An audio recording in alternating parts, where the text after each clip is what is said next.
በሸረሪና ከመከላከያ ሰራዊት ጋር ውጊያ የከፈተው ህወሓት አሁን ደግሞ ሙሉ ፊቱን ወደ ራያ ቆቦ በማዞር የተለያዩ የጦር ዝግጅቶችን እያደረገ ይገኛል። ከፍተኛ ቁጥር ያላቸው የትግራይ ክልል ነዋሪዎችም ወደ ሱዳን እየተሰደዱ ነው። ሰላም ፍሬ ህይወት ዮሐንስ ነኝ። ይህ ደግሞ ምቹ ሚዲያ ነው። ምቹ ሚዲያ ለእናንተ ለቤተሰቦቻችን የተለያዩ መረጃዎችን እያጠናከረም ያቀርብላችኋል። ለዩቲዩብ ቻናላችን አዲስ ከሆናችሁ የደወል ምልክቷን ተጭናችሁ ቻናላችንን ሰብስክራይብ በማድረግ ቤተሰብ እንድትሆንም ጋበዝናችሁ። አብራችሁን እስከ መጨረሻው ድረስም ቆዩ።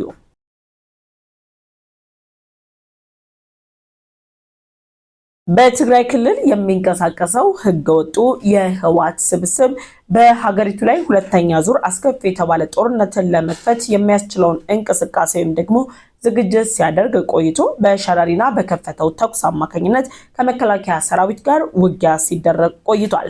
ከመከላከያ ሰራዊት ጋር በተደረገው ውጊያም በሱዳን ሲሰለጥኑ የነበሩት የአርሚ 7 እና አርሚ 13 ታጣቂዎችም በውጊያው ሜዳ ላይ ገጥመው በመከላከያ ሰራዊት በተሰጣቸው የአጸፋ ምላሽ አማካኝነት ከኢትዮጵያ ድንበር 15 ኪሎ ሜትር ርቀት እንዲሁም ደግሞ አልሀበሻ በተባለው ከተማ ላይም ተሰማርተዋል።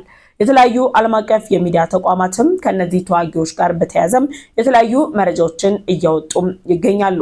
ማርቲን ፕሎትን ጨምሮ ሌሎች በአፍሪካ ቀንድ ላይ የትንታኔ ሀሳብ የሚያስቀምጡ አካላትም በጦርነቱ ወይም ደግሞ በህወሓት ጦርና በመከላከያ ሰራዊቱ መካከል በተደረገው የተኩስ ልውውጥ ከ400 እስከ 700 የሚጠጉ ተዋጊዎች ህይወታቸው ማለፉም ተሰምቷል። ይህም መርዶ የሰማው የህወሓት ስብስብ ታዲያ ከሸረሪና ከተማ ቀጣይ ፊቱን ወደ ራያ ቆቦም አዙሯል።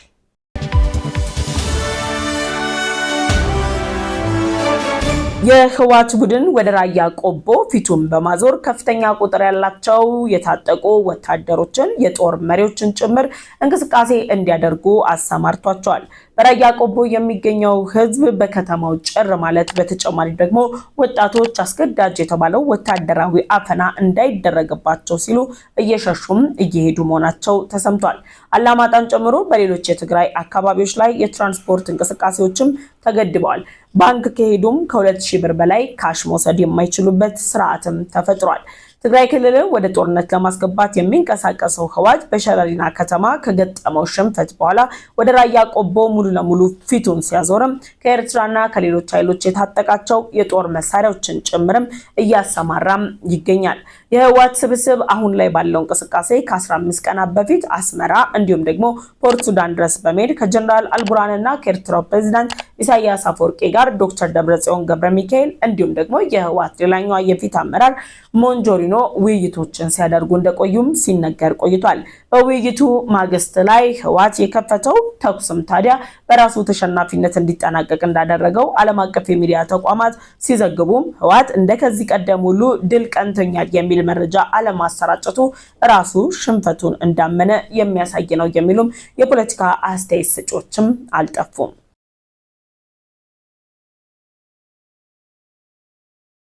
ትግራይ ክልል ያለው ውጥረትና ህወሓት የከፈተው የተኩስ ልውውጥን ተከትሎ በሱዳን በኩል ከፍተኛ የጦር ዝግጅት ሲያደርግ የነበረው የአርሚ 7 ኃይል ታዲያ ከሱዳን የመጣ የሌላ ሀገር ዜጋ ሳይሆን የህወሓት ስብስብ $300 ባነሰ ዋጋ ለጀነራል አልቡርሃን ሲሸጣቸው የቆዩ በሱዳን የእርስ በርስ ግጭት ዋጋ ሲከፍሉና ህይወታቸውን ሲሰው የቆዩ የትግራይ ወጣቶች ናቸው።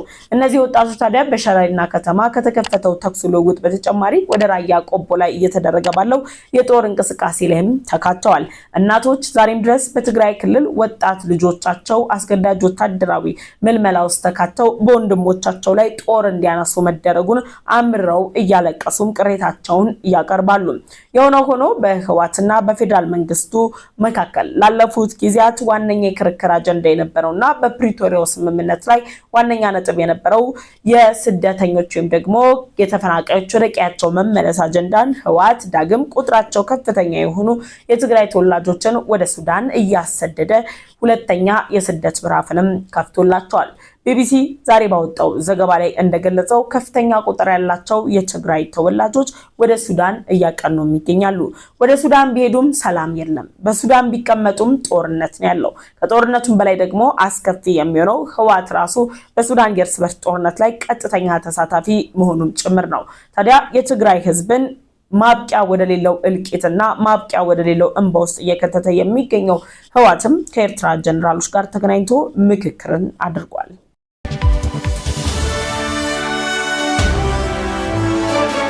በህወሓት ከፍተኛ ባለስልጣናትና በኤርትራ የጦር ጀነራሎች መካከል በተደረገው ምክክር ወይም ደግሞ ባደረጉት ሚስጥራዊ ውይይትም ጦርነቱን መጀመር ምርጫ የሌለው ጉዳይ መሆኑንም ገልጸዋል። አብዛኛውን ጊዜ የኤርትራው ፕሬዝዳንት ኢሳያስ አፈወርቂ ዶክትሪን ተብሎ የሚጠቀሰው ግጭቶችን በሌሎች ሀገራት ሜዳ ላይ የማድረግ እንቅስቃሴያቸውን በተግባር ለማሳየት ከኢትዮጵያ ጋር በቀይ ባህር እንዲሁም በሌሎች ጉዳዮች ላይ ውጥረትና ኩርፊያ ውስጥ ያሉት ፕሬዝዳንቱ ትግራይ ክልልን የደም መሬት ለማድረግ ጉዟቸውን አጠናክረው ቀጥለው ጀነራሎቻቸውን ወደ ትግራይ ክልል አዲግራት አካባቢም አስገብተዋል። አዲግራት የገቡት የኤርትራ የጦር ጀነራሎችም አጠቃላይ የሸረሪና ከተማን የጦር እንቅስቃሴ በመገምገም በቀጣይ በራያ ቆቦና በሌሎች አካባቢዎች ላይ ለሚደረጉ የጦር ዝግጅቶች ስምሪትንም ሰጥተዋል። የህወሓት ከፍተኛ አመራሮች የሆኑትም ደግሞ ባካችሁ ጦርነት ይብቃችሁ፣ ሰላም ያዋጣናል ተብሎ በፌደራል መንግስቱ የሚቀርብላቸውን ጥሪ ከመቀበል ይልቅ ፌደራል መንግስቱ የትግራይ ህዝብ ላይ የዘር ማጥፋት ዘመቻን ከፍቷል የሚል ሐሰተኛ ክሳቸውንም አጠናክረው ቀጥለውታል። ዓለም በሙሉ የህወሓትን እንቅስቃሴ የተመለከተበት እንደ አምነስቲ ኢንተርናሽናል እና ሌሎች የሁማን ራይት ኮሚሽኖች ጭምር ህወሓት በክልሉ ላይ እየፈጠረ ያለው የመብቶች ጥሰቶች እየተጠናከሩ መምጣታቸውን ያሳዩበትን ይህን ክስተት ታዲያ ህወሓት በሚዲያ እንደዚህ ከዚህ ቀደሙ ሊቃወመው ወይም ደግሞ ድምፁን ሊያሰማበትም አልቻለም።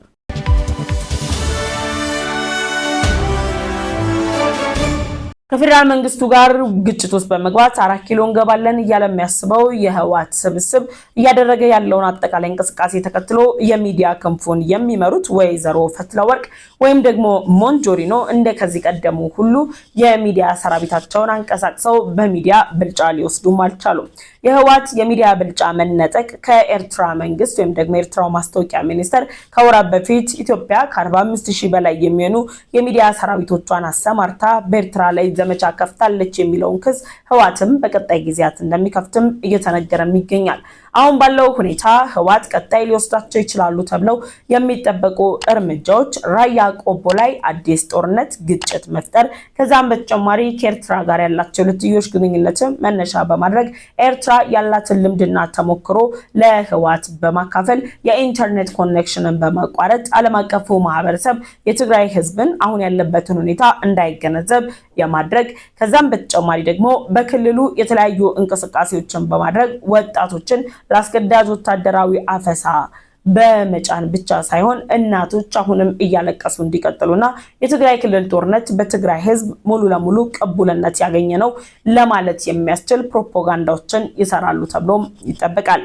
በትግራይ ክልል ላይ ያለው አሁናዊ እንቅስቃሴ ለትግራይ እናቶች ሰላም ያሳጣቸው፣ ሴቶችን ደግሞ እንደከዚህ ቀደሙ ጥቃቶች ይፈጸሙብናል የሚል ስጋት ላይ የጣላቸውም ሆኗል።